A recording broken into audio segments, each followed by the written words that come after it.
Ве поздравувам и јас и ви посакувам Божи благослов.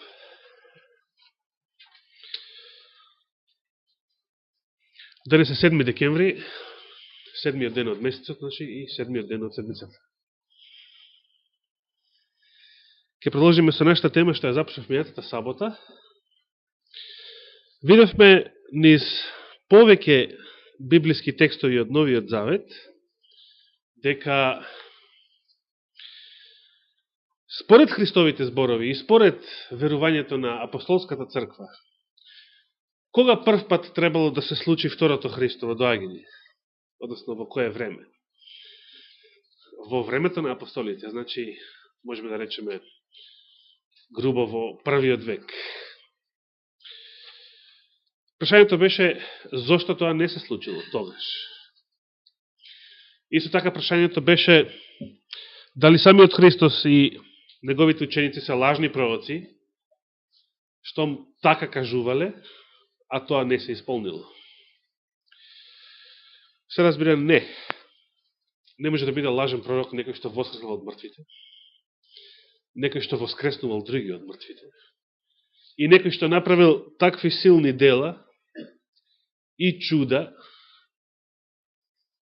кои што се пославни и поголеми од сите најславни дела што луѓето заедно низ историјата можеле да ги направат и ги направиле. Верата на апостолите, значи, не се базирала на тоа што Исус рекол или не рекол. Верата на апостолите не се базирала на Христовото учење, на доктрини, на вакво или онакво толкување на пророштвата, туку се базирала на оние видливи, опипливи докази за неговото божество, неговите дела, она што тој го направил, го постигнал за нашето спасение. Денеска знаеме дека постои голема забуна околу толкувањето на Светото Писмо, посебно на библиските пророштва. Денеска знаеме дека самите адвентисти се збунети околу своето традиционално толкување на пророштвата на Данијел, на Откровението и така натаму. Кој од нас денеска би гинел во арени или би бил пален на клада заради овакво или онакво толкување на пророштвата?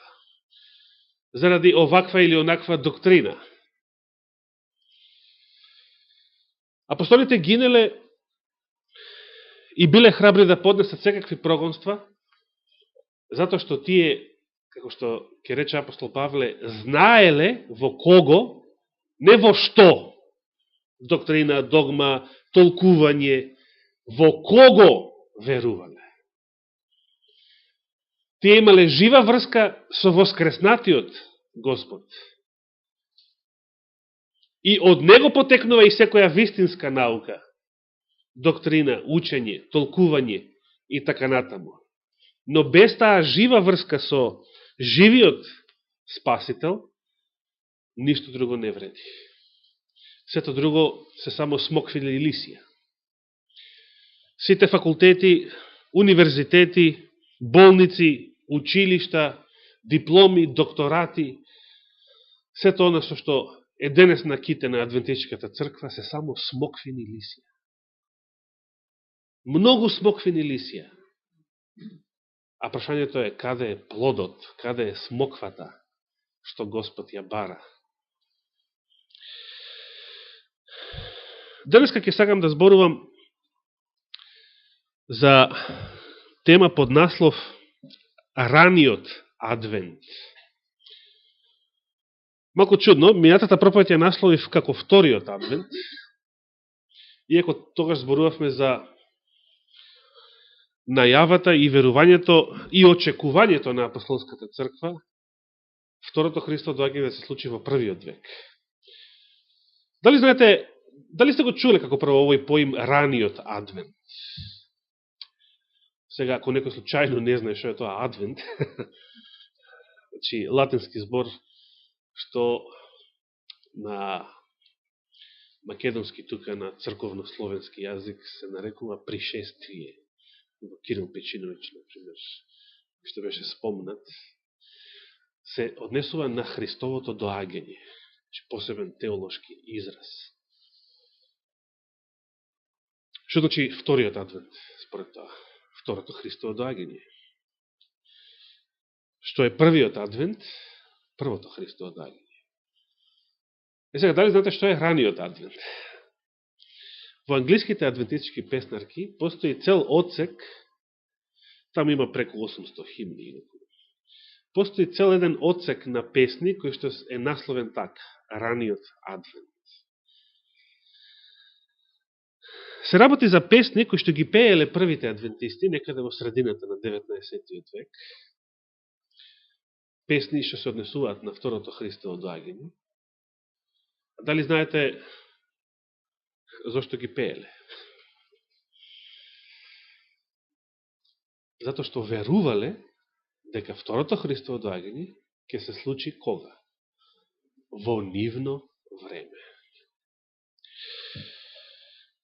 Ке прочитам само уште еднаш, само еден стих од сите тие што ги читавме мејатата сабота. Ке отвориме во Евангелието според Матеј, 24 глава. Главата во која што е запишан Христовиот пророчки говор. Значи, Матеј 24 глава.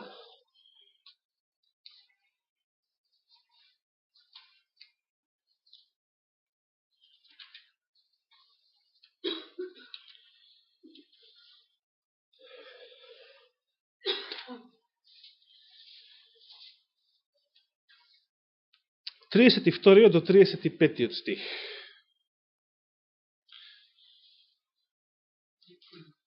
Уште една, значи. Со смоквата направете споредба. Штом ке се подмолат нејзините гранки и пуштат лисија, знаете дека е близу летото. Така и вие, кога ќе го видите сето тоа, знаете дека е близу пред вратата. И сега го почитавме 34 стих, што вели, вистина ви велам, нема да мине овој род додека сето тоа не се исполни. Значи, во оригиналот стои ова генерација. Небото и земјата ќе минат, но зборовите мои нема да минат.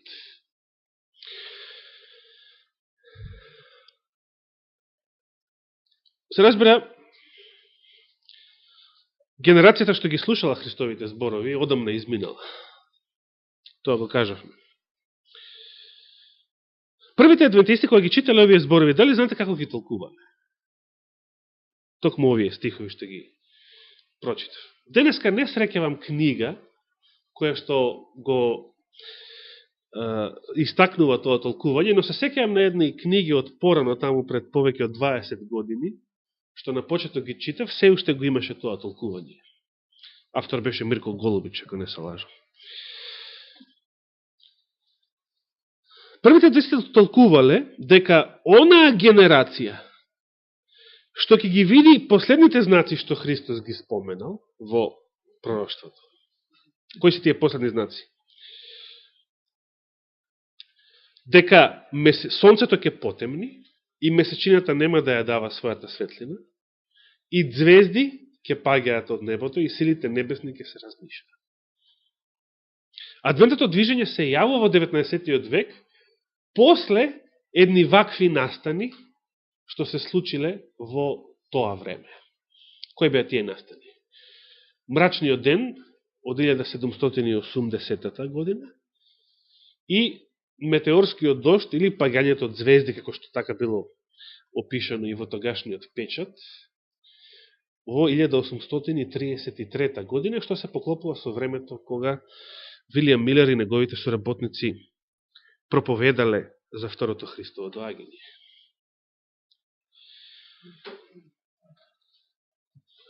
И сега адвентистите велеле, значи оваа генерација што живеела во времето кога паѓале звездите во 19. век, таа е таа што ќе го види Синот човечки да доаѓа во голема сила и слава. Меѓутоа, што се случило? Како што Христос не се вратил во првиот век, зашто детално проучувавме минатата сабота, не се вратил ни во времето на првите адвентисти, кои што живееле и пред тоа во времето на метеорскиот дожд, пагањето на звездите. Некои кои што биле постари, живееле и во времето на мрачниот ден, кон крајот на 18-тиот век, уште пред Француската револуција, например.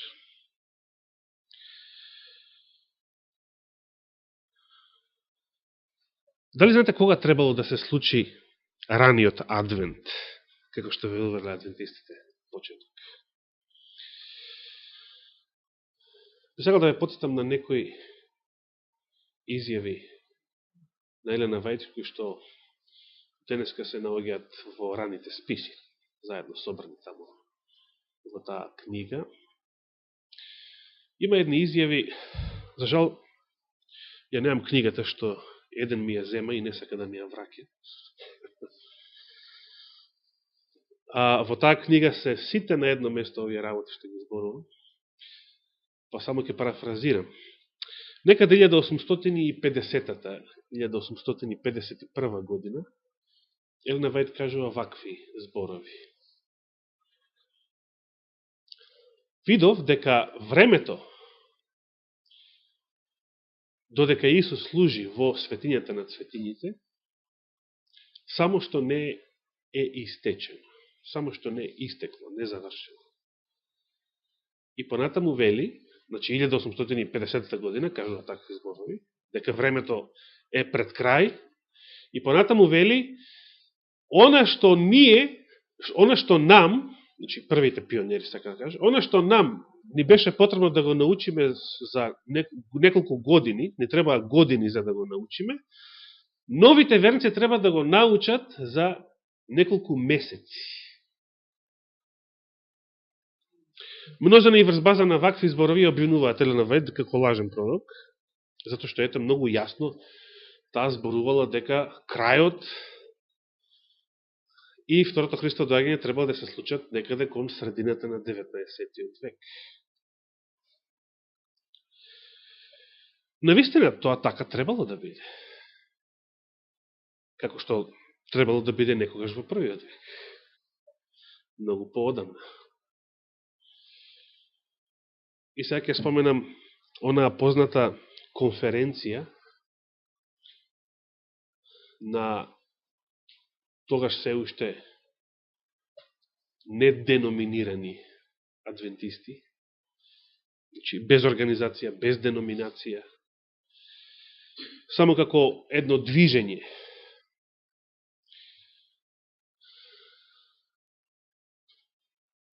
Движење кое што ја проповедало својата наука, движење кое што не ги имало сите денешни доктрини и учења. Пример, дали знаете дека истражниот суд е наука која што адвентистите ја прифатиле дури 1857 година. Пред тоа, например, 1850-та, ниту Елена Вајд, ниту незиниот сопруг не верувале во такво нешто. Дури незиниот сопруг пишувал против такво нешто. Има сочувани податоци. Значи, тогаш ја граделе своето учење, толкување, било еден развоен процес. Кога Елена Вајд вели, она што нам не треба години да го научиме, новите верници треба да го научат за неколку месеци, значи тоа воопшто не мисли на истражниот суд. Тоа чека. Воопшто немале никаква светлина, например, за здравствена реформа. Тоа па многу подоцна. Јадали свинско и се друго, како и сите други христијани. Некои од нив пушеле на адвентисти. Елена Вајд дури сочувано е и тоа, пишува против некои браќа, кои што проповедаат дека не треба да се јаде свинско. И ги укорува дека тоа од нивна страна некоја крајност, еден вид крајност. Сето тоа е во тие рани години, кога го очекувале и верувале во раниот адвент. Меѓутоа, поминале и неколку години после овие изјави на Елена Вајт, и во Батл Крик, едно мало градче во Мичиген, убаво градче како што се сеќавам, 1856 година се одржала една конференција на тогашните адвентисти. Во таа прилика Елена Вајт добива визија, или едноставно го слуша незиниот ангел, како ги кажува овие зборови. Во врска со присутните учесници на таа конференција. Вели, некои од овие луѓе ќе бидат храна за црвите. Со други зборови, ќе умрат и телата ќе им гнијат во гробовите. Некои од нив ќе ги примат на себе, ќе продолжат да живеат, но ќе ги примат на себе 7 последни зла. Значи ќе го примат живот на зверот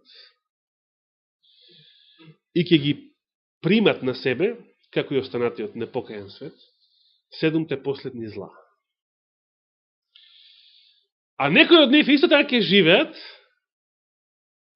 но ќе живеат до крајот и ќе го дочекаат нивниот спасител во сила и слава. И ќе бидат живи, преобразени и однесени во новиот Ерусалим и така натаму. Сето тоа, ангелот на Елена Вајт и го кажува во врска со некои луѓе што биле присутни на една конференција одржана 1856 година. Дали овие зборови се исполнили? Не. Сите тие умреле и послужиле како храна на црвите. Ако се послужиме со зборовите на тој ангел.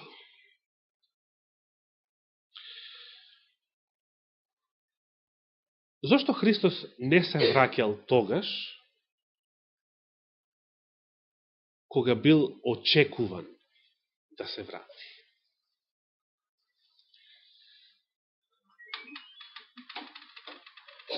Да се разбереме, тврдењето, например, на Вилијам Милер, дека Христос треба да се врати некој одреден датум, е погрешна работа. Не мислам на тоа. Меѓутоа, имало време кога Христос требало да се врати. Може би звучи чудно, кога вака поставам прашање, кога прв пат требало да се случи второто Христово доаѓање. Откаде тоа требало? Рековме, од самите Господови зборови. Самиот тој го најавувал своето враќање во времето на таа генерација, во времето на апостолите. Елена Вајт зборува, дури пренесува визии, видов, вели, така и така, дека Христос требал да се врати и бил очекуван да се врати во времето на тие генерации од средината на 19. век.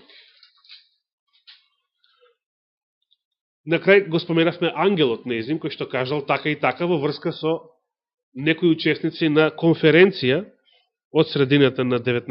век. Сето тоа не се исполнило. Дали треба да одиме понатаму? Кога бил наредниот период, кога Христос требал да се врати, така да речем уште. 1888. Да.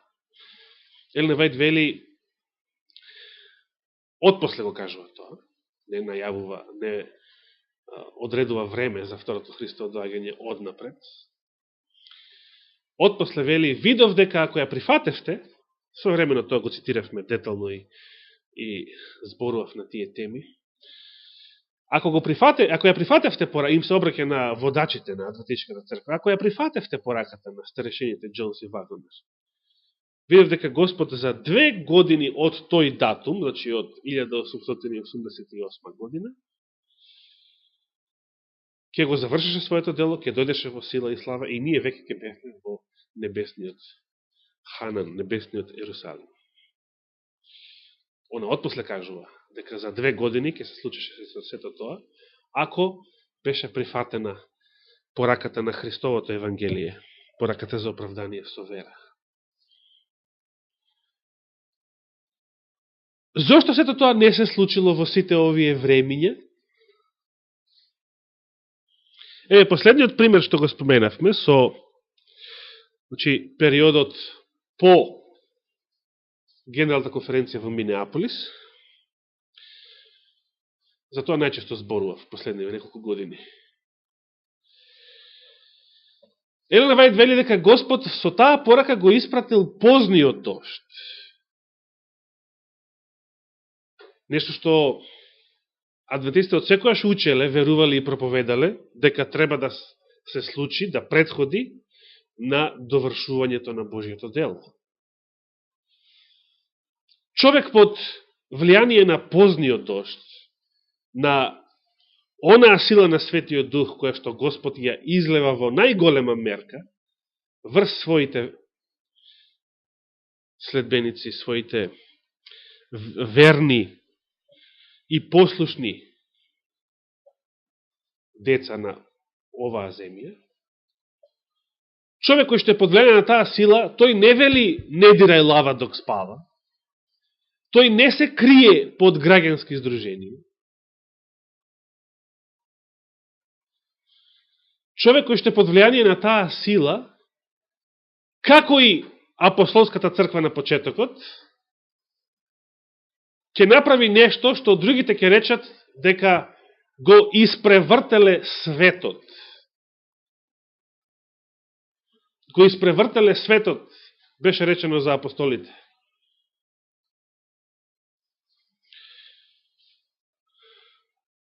Меѓутоа, Адвентичката црква, одбивајќи таа порака, што одбила? Го одбила позниот дожд. Ја одбила силата со која единствено може да се заврши Божието дело. Без тоа не може.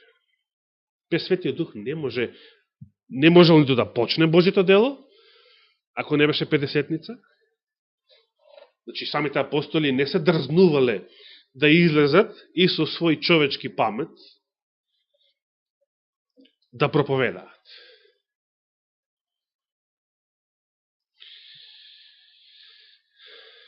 Ако го немаме Светиот Дух, дали знаете што е најдобро да правиме? Да молчиме. Колку повеќе молчиме, да ја држиме устата затворена, толку сме попаметни, верувајте.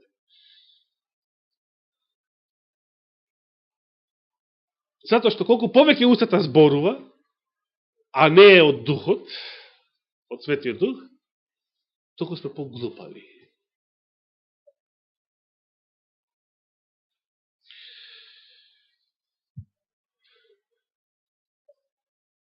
Зошто Христос не дошол предходно, кон средината на 19. век? Што било тогаш проблем? Значи, тие 1850-тите години.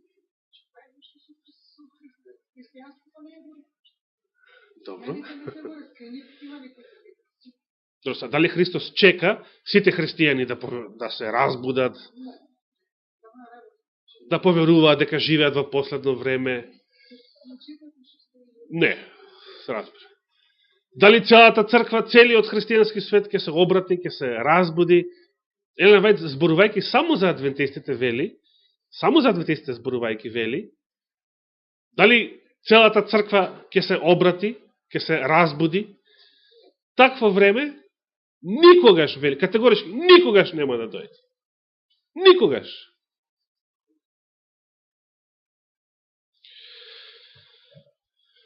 Значи, не треба да очекуваме такво нешто.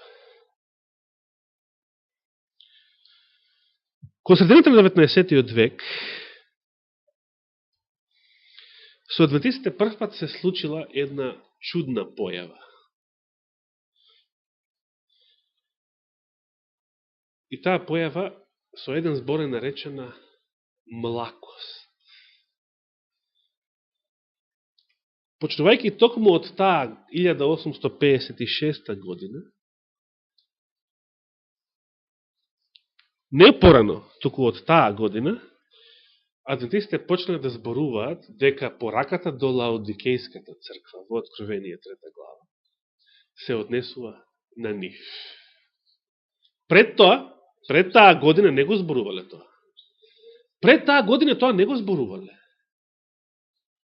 Напротив, со жива вера очекувале Христос да се врати тогаш, во тие години, не многу време после 1844 година. Или веќе споменуваше месеци во 1850-та или 51-та, не секам точно која година беше тој цитат.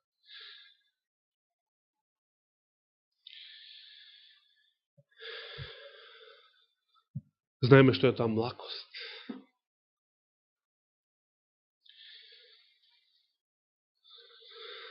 Од наше лично искуство. И колективно, и поединечно. Споменавте, беше споменат последниот знак, најавен од Христа, 14 стих во Матеј 24 глава, и ке се проповеда ова Евангелие по целиот свет, и тогаш ќе дојде крајот. Современо зборував што значи тоа ова Евангелие ќе се проповеда. Денеска многу може да се проповеда. Меѓутоа, дали се проповеда Христовото Евангелие е друго прашање. Или се проповеда не дири лава док спава.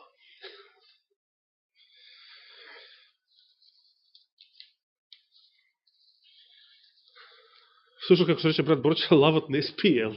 Апостол Петар вели, лавот рика и бара кого да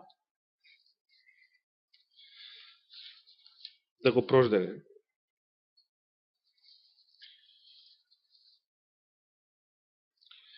Дали знаете што кажува апостол Павле во првиот век во врска со проповедањето на Евангелието? Значи, некој ќе рече, има работи што се уште не се исполниле, па затоа Христос се уште не дошол. Например, еден проповедник пред неколку години на интернет дискусии по ова прашање, инако споменатите 4 факултета, а не знае дека ломача на македонски се вика клада, нешто што го знаат петоотделенци. Тој тврдеше, не спротивно на зборовите на Елена Вајд, тврдеше во писмена форма, значи на интернет, пред илјадници читатели, не било можно Господ да се врати во тие 2 години што ги спомена Елена Вајд после Минеаполис, а Елена Вајд вели видов дека за 2 години ќе беше се завршено. Затоа што тогаш, например, не се исполниле некои знаци, и се конкретно кажува, не се исцелила смртната рана на зверот. Оние што сакаат да молчат за зверот, бидејќи според нив спиел зверот, па не треба да го будат, тие велат во тоа време, во 19. век, се уште ја немало државата Ватикан, тоа се случило во времето на Мусолини, 29 година и така натаму, и така натаму.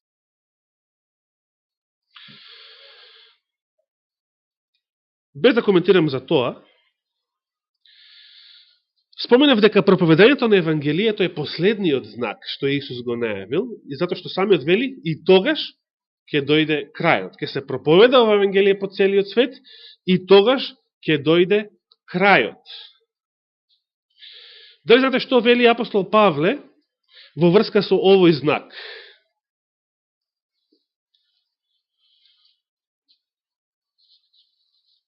Дали овој знак, што мислите, дали овој знак бил исполнет во првиот век или не? Во првиот век, значи, времето кога Христос прв пат требало да се врати.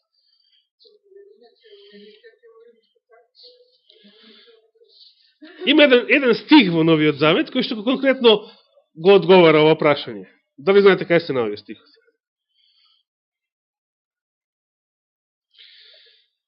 Послание до Колосијаните, прва глава,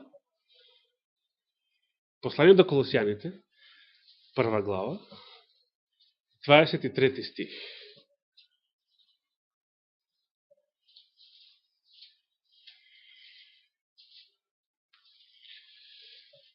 Го знаете стих?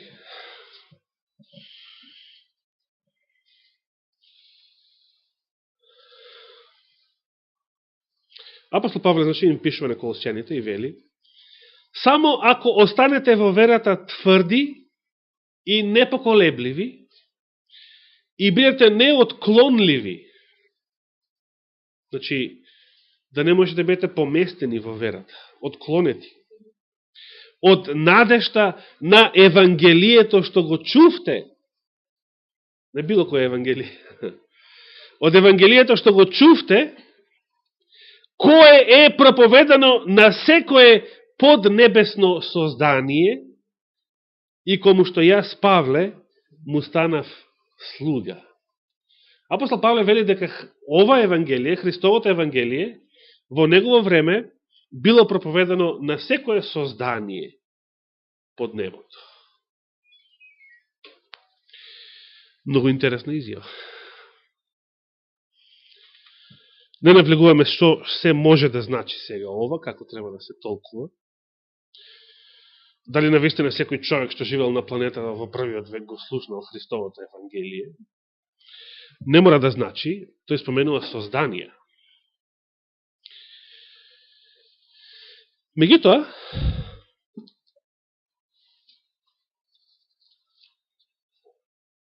која е причината? Ако речеме дека Евангелието не било испроповедано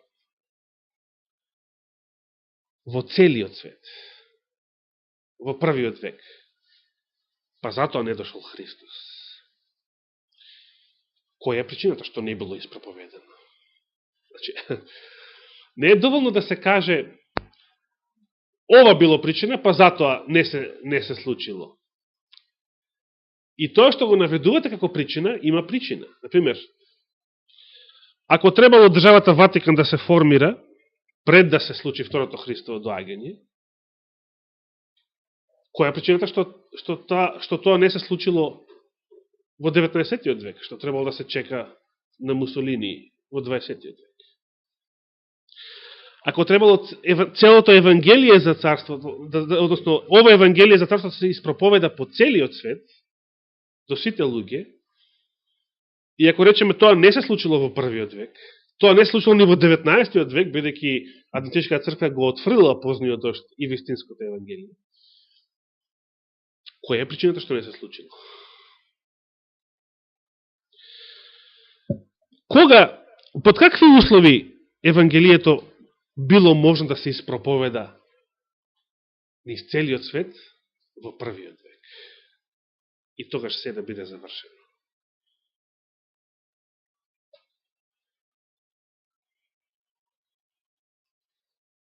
Зошто апостолите верувале и Христос така зборувал, како дека тие генерации што тогаш живееле, ќе го видат крајот и второто Христово доаѓање? Зошто апостолите прашале и Христос така им одговорил дека разурнувањето на Јерусалим од римската војска е нешто поврзано со крајот на светот, второто Христово доаѓање. И во прашањето на апостолите, кажи ни кога ќе биде тоа и кој е знакот на твоето доаѓање и крајот на светот, тие два настана се поврзани, значи разурнувањето на Јерусалим и второто Христово доаѓање. И во Христовиот одговор, целата таа 24 глава, тие два настана се испреплетени и поврзани. Не се одвојуваат. Мнозина велат, мнозина теолози, автори пишуваат и велат, Христос не ги одвоил тие два настана, зашто не сакал да ги обесхрабри апостолите. Не сакал да им каже дека ќе поминат многу векови од падот на Јерусалим до второто Христово доаѓање. Како да мора да поминат многу векови. Не, Христос така зборувал, како да е тоа реална можност, реална опција, тие два настана да се случат во исто време, во иста епоха. Зато што навистина била реална можност. Но под кој услов?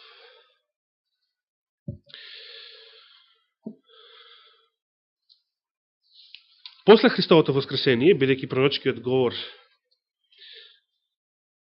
е даден пред Христовата смрт и воскресение, Исус уште еднаш бил прашан од своите ученици во врска со неговото враќање, со неговото второ доаѓање. Дали се сеќавате каде бил прашан? Да, точно. Дела 1 глава. Внимавајте како било поставено прашањето од страна на апостолите пред Христос да се вознесе на небото. Како било поставено прашањето? Да отвориме Дела 1 глава и тука со овој текст ќе завршиме. Како апостолите го поставиле тука прашањето? Господе, кога ќе се вратиш повторно, кога ќе биде крајот на светот и твоето второ доаѓање? Или во кое време? Па Исус им одговора, не е ваше да ги знаете времињата што Господ, што Отецот ги задржал во своја власт. Значи, како апостолите го поставиле, како го формулирале прашањето? Тоа е интересното во овој момент. Барем мене ми е интересно, а не знам за вас. Внимавајте што вели 6 стих. Пред Исус да се вознесе на небото. А тие кога беа собрани, го прашаа велејки, во ова време ли ти ќе го востановиш, Господи, што? Кое царство? Како пишува? Царството Израилево. И тој им одговори, не е ваше да ги знаете времињата или часот, што Отецот ги поставил во своја власт. Но ќе примите сила од Светиот Дух, кој ќе слезе на вас и ќе ми биете сведоци во Иерусалим и во цела Јудеја и Самарија и се до крајот на земјата. И тоа беа последните зборови. Штом го рече тоа, додека тие го гледаа, тој се подигна и облак го подзеде отпред очите нивни. Тој веќе се вознал.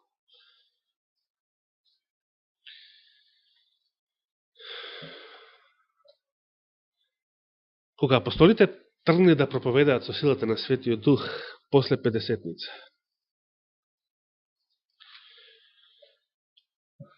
кому прво му го проповедале Евангелието? На евреите. Под кој услов Христос можел да дојде уште во првиот век, Евангелието да биде испроповедено по целата планета и тогаш да се случи крајот? Прашањето е многу лесно. Ако Израел, после воскресението на Исуса Христа и после Педесетница, ако целиот Израел тогаш го прифател Евангелието, аба Израел бил Божиот народ, го прифател Евангелието и сега немаше да бидат само некое малцинство кое што ќе станува мнозинство со придобивање души од незнабожечкиот свет, малцинство евреи, остаток Израелев, кој што ќе се размножи дури со проповедање на незнабожците и придобивање души од таму, туку целиот Израел уште тогаш ќе имаше капацитет и сила, замислите, цел еден народ со силата на Светиот Дух. Не 12 души, 120 души, па ни 3000 души, или 5 и 6, и не знам колку во првите денови по 50-ница. Туку целиот народ со силата на Светиот Дух. За колку време ќе се завршеше Божиото дело? Но Израел го отфрил Евангелието. Не е проблемот што Израел го распнал Спасителот, додека тој бил на земјата. Проблемот е што го распнале уште еднаш, отфрлајќи го Евангелието на неговите ученици и прогонувајќи ги неговите ученици.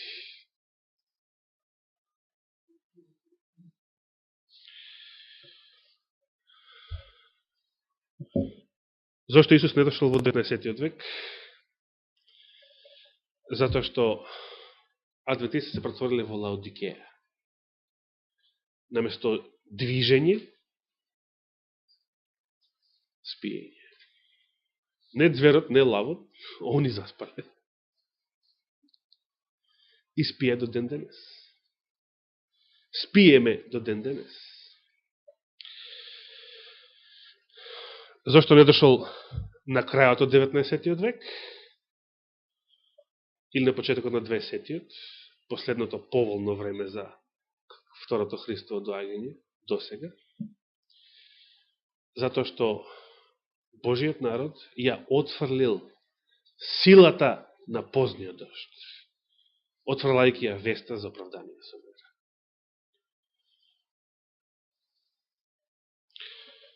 Што правиме денеска? Дали Христос треба да се врати во наше време? Елена Вајт напишала таму 1903 година, кога адвентистите го отфрлија Господовиот план за организација и го прифатиле овој сегашниот папски план на организација, да го наречем вака грубо. Уште многу години ќе останеме во овој свет, напишала таа, заради непослушност кон Божите зборови. Само да не додаваме греф на греф со тоа што ќе го обвинуваме сега Господа, зашто не дошол и зашто времето се одолжува. И сега, дали ние денес, во 21. век, можеме да речеме дека уште многу години ќе останеме во овој свет? Што мислите? Исус веќе не ги чека адвентистите, да се разбереме. Адвентистите се сега на некаде таму долу. И во здравствена реформа, и во проповедање, и во антиекуменизам, и во проповедање на Евангелието, други предничат пред нив. Јас не верувам дека денес Господ ги чека адвентистите за нешто. Не верувам. Едноставно тоа е отиде возот. Тоа е историја. Јас верувам дека денеска е дојдено времето кога Господ повеќе не може да чека. Зошто? Затоа што овој свет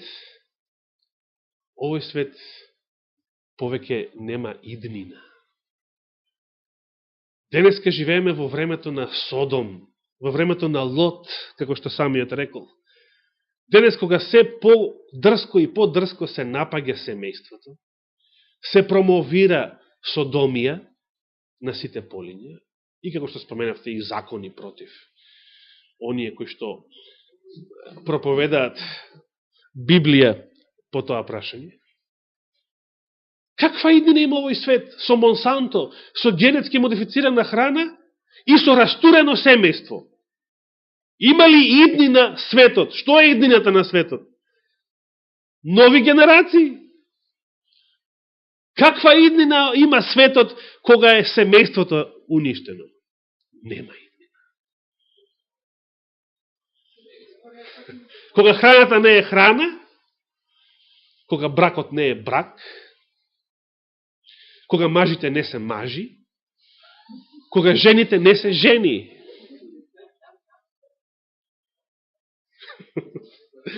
Се секам пред неколку години во Хартланд, отворено им реков на американците, абе, што мажи сте вие, да ви треба виагра за да биете мажи?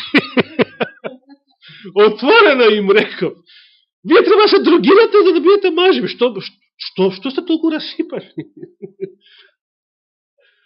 Ние имаме проблем да се бориме со нашите страсти. Ние имаме проблем да се бориме со нашата природа.